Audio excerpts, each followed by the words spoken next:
Hi, my name's Sue Ellam and I'm a professional tarot reader, and I have been for 25 years, and I'm using the Mythic Tarot, which are based on Greek mythology.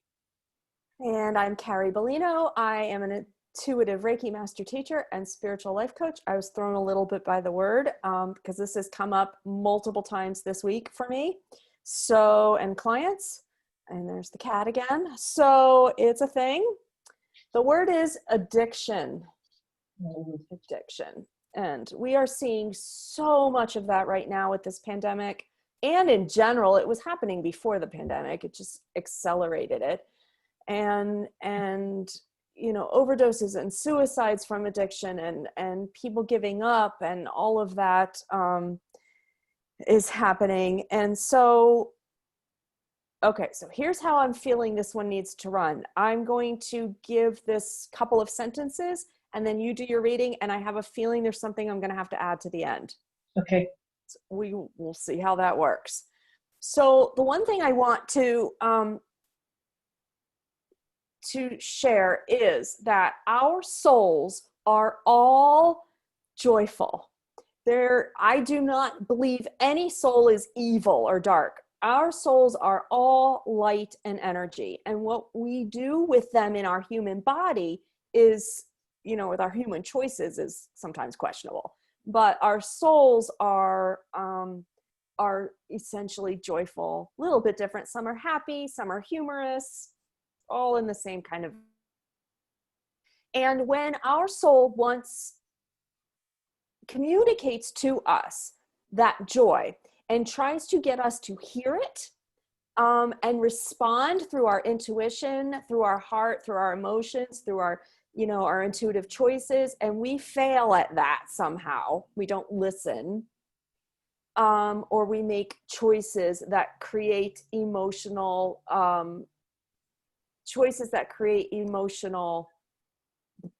rocks, stones, as Sue calls them, we get disconnected. So the addictions fuel the joy initially.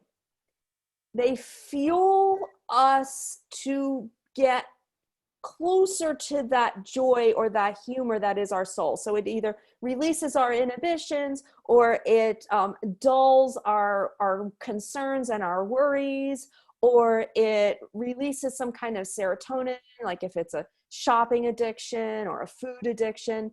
And all of that is noble. All of that is a 3D attempt to get closer to where our soul is. It's just that it's physically harmful or emotionally or mentally harmful in the end. So the reason for it is honorable. It's just that the methodology to getting to that soul is questionable because it's harmful. So I had to kind of lay that out first. Now you go, Sue, because I think there might be something comes up with that. Okay. Yes, it all starts off with over-attachment, doesn't it? And euphoria.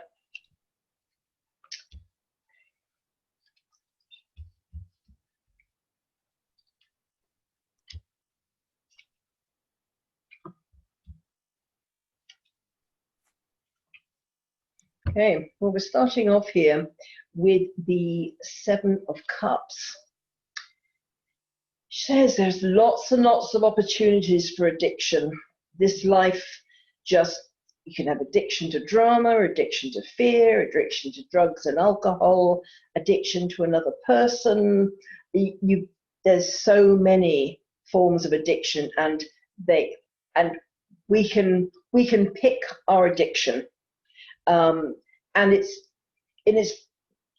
the thing is, when people talk about addiction, they automatically think of substance abuse. That tends to be it.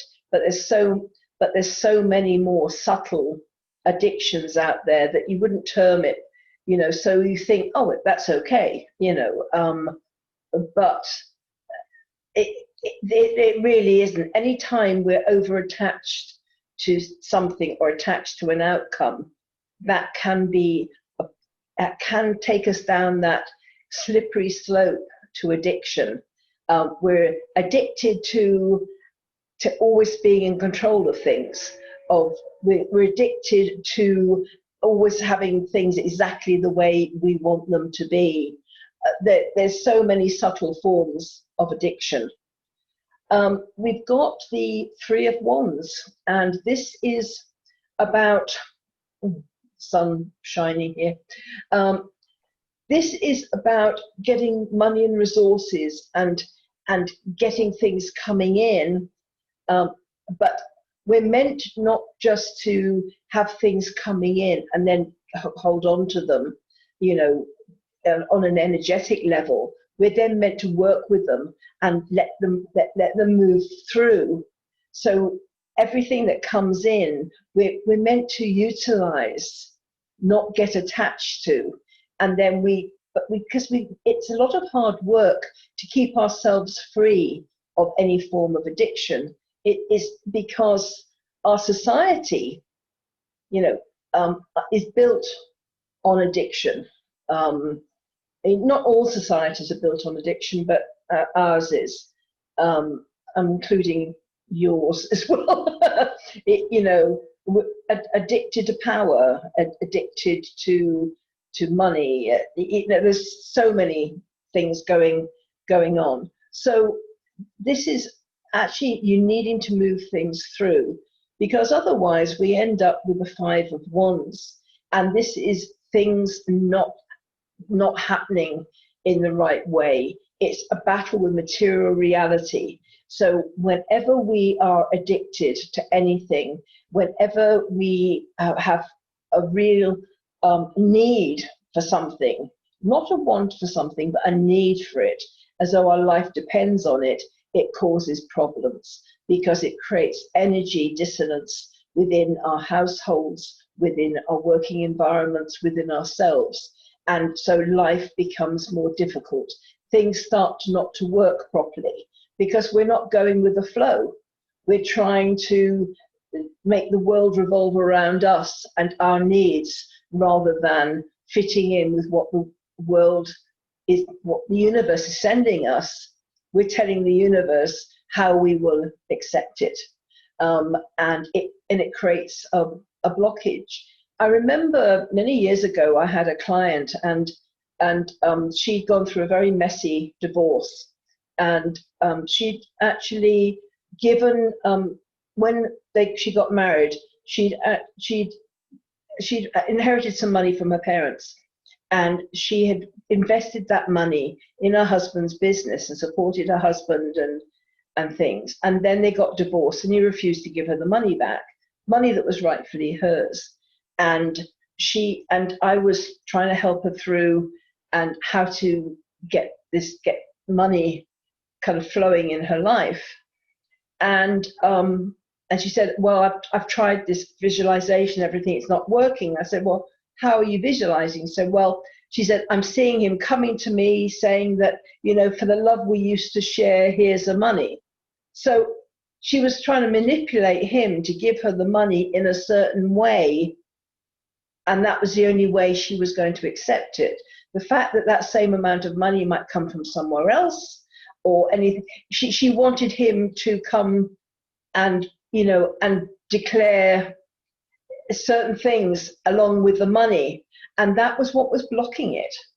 So this is the material reality, the different difficulties we create when we are determined that it's going to be our way, and that's the only way that's acceptable. So we have to be open-minded. It's a very, very emotional subject. It's a battle with the egos, the emotions, and it's not an easy battle once we get all tied up and in stuff. And the thing is, we often get involved with other people who have similar addictions or addictions of other sorts, and we support each other in those.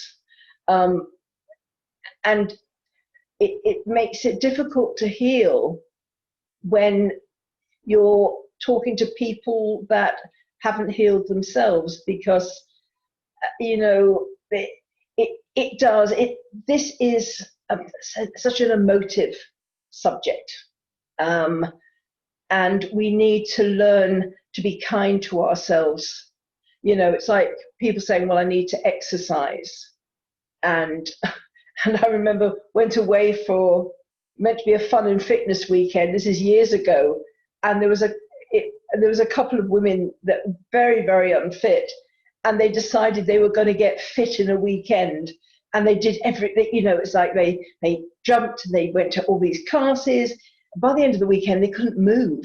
You know, because they just overdone it so much. So this is what we need to do with addictions: is just be kind to ourselves, realize the reason we got into it in the first place, and then be gentle with ourselves as we gradually heal and learn, but also attach ourselves to people that have come out the other end, that aren't in the process itself. I'm not saying, you know, if you're trying to give up drink, for instance, going to the pub with your friends isn't going to help you. It's going to put temptation in your way. If you're trying to give up sugar, don't have chocolate and biscuits and things in your cupboards. That kind of thing. We make it more difficult. It's like there's more virtue if we can fight against temptation. There's much more virtue in that. Whereas it's the easier road is don't put temptation in our path in the first place. So I said it's emotional, but at the end of it, it's kind of clear. We have the Hierophant, the teacher. Who am I? What's my purpose? Why am I here on this planet? So when you're free of addiction, then you're free to do whatever you want in your life. You don't have to you don't have to do a detour to the off license. You don't have to make sure you've got certain foods in the house. You know, you aren't addicted to drama anymore. Drama is not something that you're interested in, and it frees up your life for all these really life affirming experiences. And you can then get to, what's my purpose here? Why am I here on this planet? It's not to be addicted or in control. The universe let it guide me. And then when you're not tied to anything, when you've cut all the strings that are drawing you to one thing or another, then you're truly free and you're truly able to be who you're meant to be in this lifetime. So those are the cards. So I just feel I have to address the strings that you just mentioned. It's so important, and it's, you know, it's sort of easy for Sue and I, who aren't particularly outrightly addicted to anything. It's of course we all have our, you know, foibles, but it's not always easy to guide people. But I want to encourage you to decide how you feel without any judgment. How do you feel about the thing you're calling an addiction? How do you feel? And don't judge it. Do you feel like it serves you? Do you feel like it's beneficial? How do you feel about it? And try to keep out words that say, like, I feel so stupid when I'm in it, or I feel worthless, or those kinds of things. That's the judgment part. Because so often people will say, I can't stop the addiction. I can't stop. But I want you to take a look at if you want to or not. Because if you want to, you can. And so you have to dig down first to see how you feel, and then know that you can shift it. And one of the best ways is to connect yourself as Sue recommended, with people who have already done it, because they can be the truest source of your inspiration. So I've had that conversation with some people this week as well. Connecting yourself with people who have succeeded in it is extremely empowering. So I want to leave everybody with that sentence. Good sentence to finish on. Thank you. Please like, share, and subscribe. Yeah. And thank you very much for joining us, and see you again Next time.